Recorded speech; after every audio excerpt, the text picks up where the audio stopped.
Welcome back, everybody. I'm so happy to be back today with Chale Torres, where we're going to pick up where we left off in our last session. And Chale, you talked a lot about your various teachers, and you mentioned them in passing. The connection between those people in your life as teachers of curanderismo, and we talked a little bit about it. I'm going to ask you to give us a definition of curanderismo, and then to delve into some of the most important teachers, their teachings and techniques that they've shared with you. Certainly. Well, the definition of curanderismo is holistic healing, healing of body, mind, and spirit. It comes from the word curar, which means to heal. And in earlier years, a curandero would apprentice under another healer, or someone that wanted to be a curandero would apprentice either a family member or a friend of a curandero. But nowadays, there are schools like CEDEC, Centro de Desarrollo hacia la Comunidad, Human Development Center in Cuernavaca, Morelos, Mexico. I think you're familiar with that center. Yes. Dr. Arturo Ornelas heads that center. There's not very many schools, but there are a few schools. Naturopathic medicine is pretty similar to curanderismo. They work with plants, with rituals, with those things that are holistic approaches to healing. Very good. That's a good working definition. Now, Chale, if you could, tell us about some highlights of how you learned, what you learned, and from whom. Well, I start with my mom. My mom would do all sorts of rituals, and she knew so much about plants. At a young age, she taught me a bit about plants. She didn't have an herbal garden. She had them spread all over our home amongst the flowers, but she knew her plants. We didn't have a sprinkler system. No one did back then. She would water her plants in the morning and in the evening. And she would talk to her plants. And there were times on Saturday mornings that I would join her, and she would explain the plants and what they were good for. And so I believe my mom was my first teacher. And then later on, I would say that Chenchito, whom I discussed earlier, was my second teacher. I met Chenchito, and many years ago, and he was my teacher for about 30 years. He was in Mexico. That was a challenge. I would invite him to the U.S. every once in a while. He would stay with me. And then when I was in Texas, before moving to New Mexico, I read about a lady by the name of Elena Avila, who was your teacher also. Mm-hmm. And I was offered a job in Albuquerque, and she lived in Albuquerque, actually north of Albuquerque, in a suburb called Rio Rancho. And I got to meet Elena, and I spent a lot of time with Elena, and she was a wonderful teacher. Unfortunately, she passed away a few years ago. A registered nurse, but she was a wonderful healer, became a curandera. And then another teacher of mine was Rita Navarrete, who I'm still working with, and you know Rita. Sure. And Rita came to New Mexico probably 25 years ago, before I started my class. I had an international conference on traditional medicine here at the University of New Mexico. Dr. Arturo Ornelas brought a group of healers by bus all the way from Cuernavaca, outside of Mexico City. It took them about 20 some hours to get here, 30 hours. Rita was one of the many healers that came. And I met so many wonderful healers, but for some reason, Rita stood out, and later on, she joined me 20 years ago for a formal class that I now continue teaching. And she's been coming for 20 years to this class, but I've known her for 25 years. She's still my teacher. She's just a wonderful person. So those are some of my key teachers. Of course, some of my students turn out to be my teachers. They think they're learning from me, but I learn from them. They have so much to offer. Those are a few people. In the book that I wrote called Curandero, I have biographies of all of the teachers that, well, not all of them are my teachers, but all of the curanderos that have made an impact on this tradition that I've worked with. And you're in that book also, including Chanchito and many others. And I'm honored. Can Sure. we talk a little bit about Chanchito? Can specifically, I'd like you to describe how he acquired the information that he would share during his public sessions and what those public meetings were like, including the one that I was fortunate enough to be there for. Well, Chanchito, I believe, learned from his mother. His mother was one of the first apprentices of the famous Niño Fidencio, who died in 1938. Chanchito vaguely remembers El Niño Fidencio. Remember, 1938 is when he died. But he recalls a little bit about Niño Fidencio. But his mom was one of the original disciples and assistants of the famous Niño Fidencio. So he became a full-time healer. I mean, that's all he knew, healing. And he had quite a following. He was one of those very strong healers that started the Fidencista movement. He would he would channel spirits and would go into a trance and assume the body and voice of the famous Niño Fidencio when he did his healings. He was probably one of the strongest healers that I have ever been around. A very kind person. He lived a life of poverty, never made a penny, and whatever money he made, he gave to the poor and needy. When he would come to see me, I would gather used clothing and money, and he would go back to Mexico and get his old pickup and distribute all the clothing and money to the poor and needy. He told me a famous, or not a famous, but an impressive story one time. I was staying in his home. His home was one big room in Espinazo. He had two homes, one in Espinazo and another home in Control, Tamaulipas, Mexico. And I couldn't sleep. I mean, there were like 40 people sleeping on the floor in this tiny home. So I got up at about 2 or 3 in the morning, and I went outside to the kitchen with outdoors, in the open air. And there's Chanchito sitting and having herbal tea. And he said, "Sit with me." So I sat with him, and he started telling me a story that made an impression on me. He said, "Chale, about 5 years ago, I was sick and I thought I was going to die. So I gave away just everything that I owned. Gave away my furniture, my food, my clothing.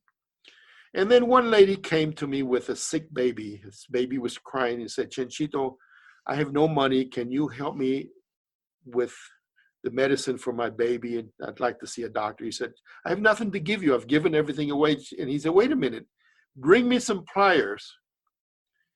So the lady found some pliers and brought them, and Chanchito pulled his gold tooth and said, here's a gold tooth. See what you can get for this.'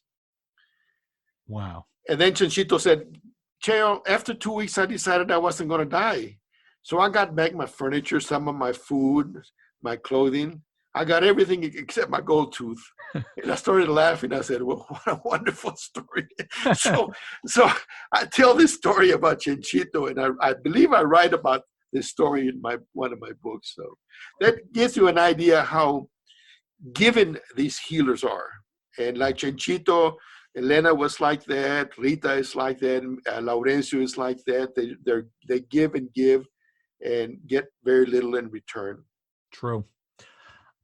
I wanted to talk a bit about what actually goes on when Chanchito is channeling the spirit of Niño Fidencio, because to be perfectly honest with you, Cheo, I have always been skeptical of channeling, of the claims of people who are able to channel an entity, the spirit of a person who has departed. I have to tell you, when I was present, when Chanchito performed, I don't know quite what to call that session, where he was channeling when you and I were there, I can't explain what went on, but it was something that I will remember till my dying day. I'm like you, Bob. I can't explain it. The problem with Chanchito, when he was close to 90, he couldn't channel anymore, barely. And if he channeled, it would be for a short time. His body was weak. And he said, but when he was strong, I saw him channel, and he wasn't making it up. It was real. And when he came out of his trance after 2 or 3 hours, he was exhausted.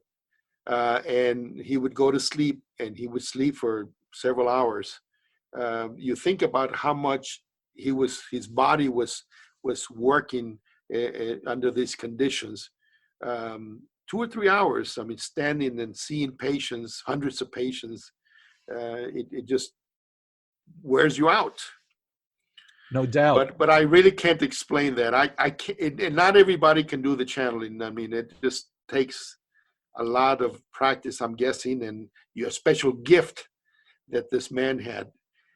He didn't always, when he came here, he could barely, unfortunately, because of his age, he could barely channel.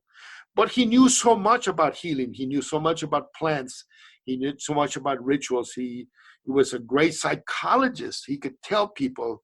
I mean, it's just incredible how the wisdom of this man, and I'm just amazed. They just don't make these people anymore, the chanchitos. Yeah, exactly. Well, if you were to come up with a summary of what you learned in terms of the wisdom and the teachings of Chanchito, how would you sum it up? I learned to be humble. I learned to be giving, basic things that sometimes we forget. I learned how to listen, those very basic things. I learned what's important in life, and it's not the material things that we own. It's giving to other people and helping others.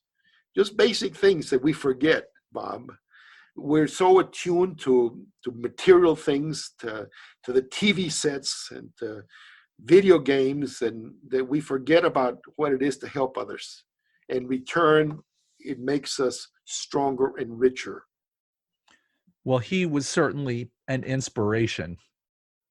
I want to turn my attention for the last couple of minutes, if we could, to Elena Avila, who wrote, I mean, along with your books, her book, Woman Who Glows in the Dark, is the one book on curanderismo that I recommend to people who want to learn about this art, because it talks about it from the inside rather than as an objective researcher describing it from the outside. I thought Elena did a brilliant job of describing what her life was like as a curandera.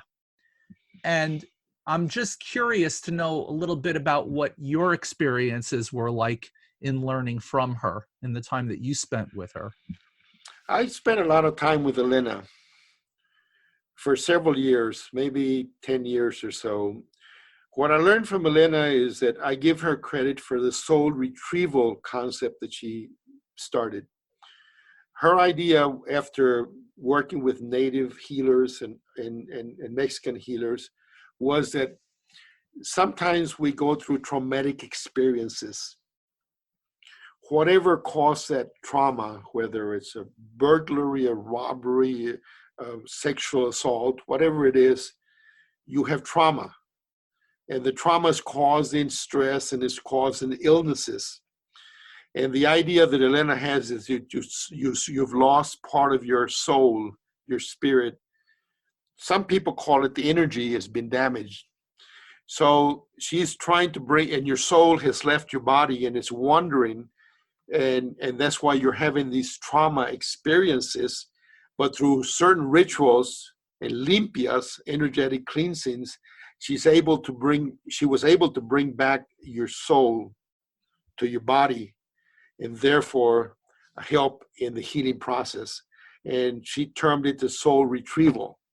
She did other things that you recall to bring back your soul. Mm-hmm. Or some people say that it's your aura, it's your energy that's been damaged, and you're smoothing your energy. Therefore, it helps in the traumatic experience. What a wonderful concept that she coined and she wrote about. Yeah. And what a wonderful woman that she was, that we lost, unfortunately. I really attribute to her how I learned the platica part, the heart-to-heart talk, because as a psychiatric nurse, she had particular way of working with people where she was able to delve through layers of interpretation and emotion to really get down to the root cause of what needed to be healed, whether it was through the limpia, which, as you said, is the cleansing ceremony, or through soul retrieval, where that lost part was brought back. But she was brilliant in her work.